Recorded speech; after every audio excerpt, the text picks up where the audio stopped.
It's 6 p.m. on a random Tuesday and I be chillin' in my room. The room is worse than a dustbin right now, even worse than my eating habits lately. Oh shit, I have a report to submit tomorrow.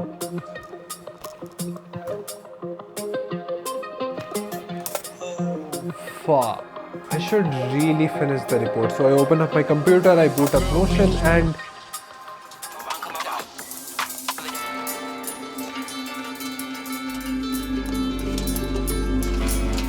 well, I won't deny it. I am in an unproductive rut right now and काम नहीं हो रहा यार कुछ दिनों से क्योंकि यार मन ही नहीं करता क्या करूं but this is not the first time lack of motivation burnout ये सब मेरे लाइफ में बहुत ज़्यादा कॉमन है that is exactly why I am not stressing मेरे को कोई टेंशन नहीं ले रहा मैं इस बात का क्योंकि I know exactly how to get back on track. Let me show you. I'll be honest. Part of the reason that we lose out on this motivation is distancing ourselves from the reason that we started.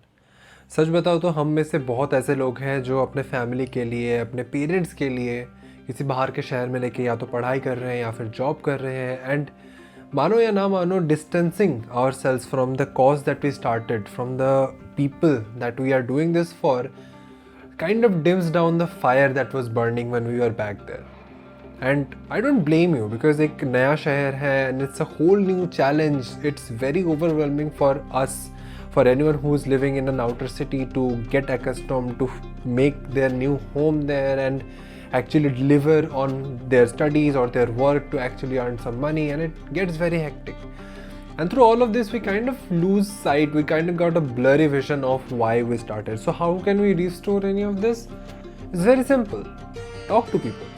Talk to your parents. Talk to the people that you love. Talk to the people that you actually care about. Like, whenever I'm in some kind of doubt now, I always think about कि यार मेरे पापा का generation क्या करता? Because मानो या ना मानो, I strongly believe that our father's generation was way more mentally stronger than we are. We are very fragile compared to them. The kind of mental and financial struggles our father's generation have gone through to put us where we are today, we cannot even imagine that, bro.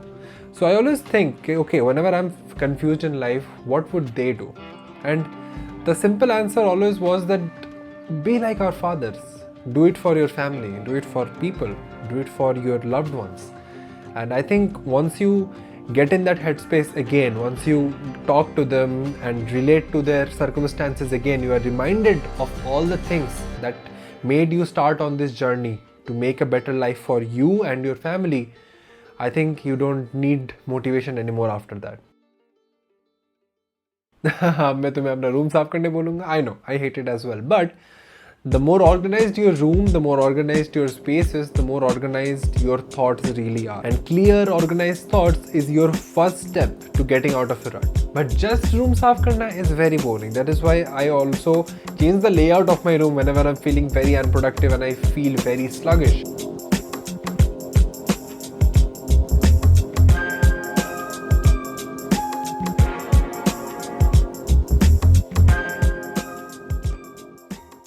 Now you might be thinking that's a very small change, but trust me, I have a reason behind it and I'll explain it in some other video. But the point is, when you tidy your room up, when you change the orientation of your room, it's your brain that thinks, oh shit, this guy is about to do something. He is getting prepared to take some fucking action. And that is phenomenal because your brain has been stuck in a sluggish loop. And when your brain is finally thinking like, oh fuck, something's gonna happen. And that is exactly what you want, your brain to get excited again. But the layout is not the only thing that I'm changing about how I work. Being a YouTuber and a full-time software engineer, I have to type a lot, be it coding for 8 hours a day or be it writing scripts for the rest of the 25 hours a day. There is a lot of typing involved, and that is why I am replacing my keyboard with the new Acko Mod 007 V3. Let me tell you something, that I always wanted to build a mechanical keyboard from scratch, and Acko finally listened to me and made that dream come true by sending me the keycaps and all of the parts separately. Now as soon as I started doing it, I realized it's not easy to build a keyboard. As you can see, the PCB has flex cuts around each individual key, making the typing experience even more smoother because it can flex on every individual key.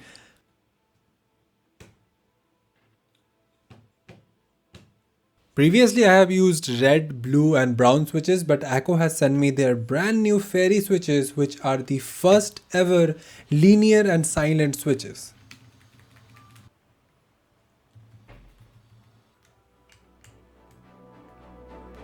And after 7 hours of hard work, the most aesthetic keyboard and also the heaviest that I've ever used keyboard was finally complete, and it looks sick AF. This looks like an aesthetic masterpiece. It's very heavy though. So like whenever I'm playing games, whenever I die, I pick up the keyboard and do like 5 curls.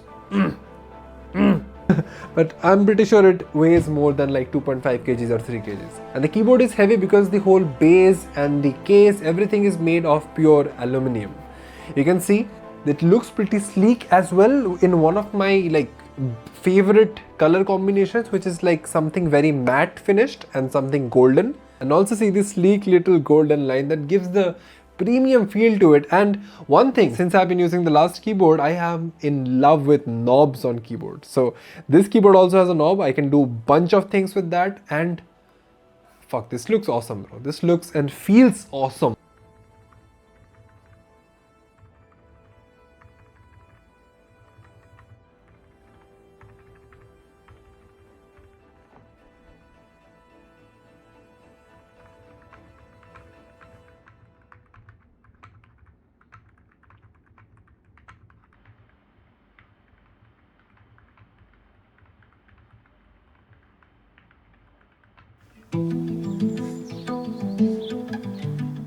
Now for God's sake, please stop watching reels or videos or anything in this one particular day, because we want to turn your brain around.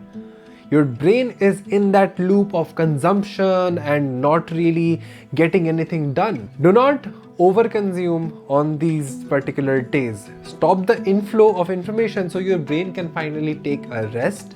It can reset, it can rewire and get motivated again, because it will be lacking the action, right? It's not getting stimulated anymore because you're not doing anything. So it will again seek for stimulus, and if you can do something that fulfills your needs, that makes you happy, that makes you like feel some kind of fulfillment, your brain will again feel that dopamine hit from working. And now once that cycle gets started, you will keep working day in and day out, and that is exactly what we want. But if you're especially struggling with stopping the consumption, what you can do is to put your phone away and actually pull up a notebook, a physical notebook and a pen, and try to write whatever comes to your mind. Do not think much about it, do not think about the notebook.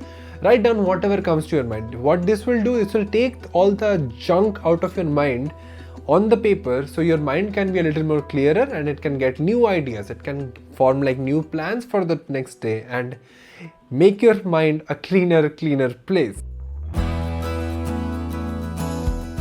So everything that we have talked about so far is revolving around our mindset, our internal motivation. But there is one thing to remember. This is only a very small part of the equation. You can think yourself into a rut, but you cannot think yourself out of one. The only thing that can get you out of an unmotivated rut is action. I'm not telling you to hit the gym and do an intense workout, but if you can do that, that is the absolute best way to turn your daily routine around. But if you don't want to do that, just go out in the sun. Have some time out and do nothing. Go sit on the terrace, go sit on a park, go touch some grass, because you probably haven't in the last 1 or 2 weeks. Get out there, feel the breeze, feel the sun on your face. And after you have finally stepped out and you see other people, I guarantee you will start seeing yourself as well from a third-person perspective. And you will notice that you are pulling yourself down for no fucking reason. One small defeat, one small problem, and you are blaming yourself. You are flaming yourself with all that you have got. And I think sometimes we just need a broader lens, a bigger lens to see the world through. And once you do that, you'll be like, life's not that bad, man.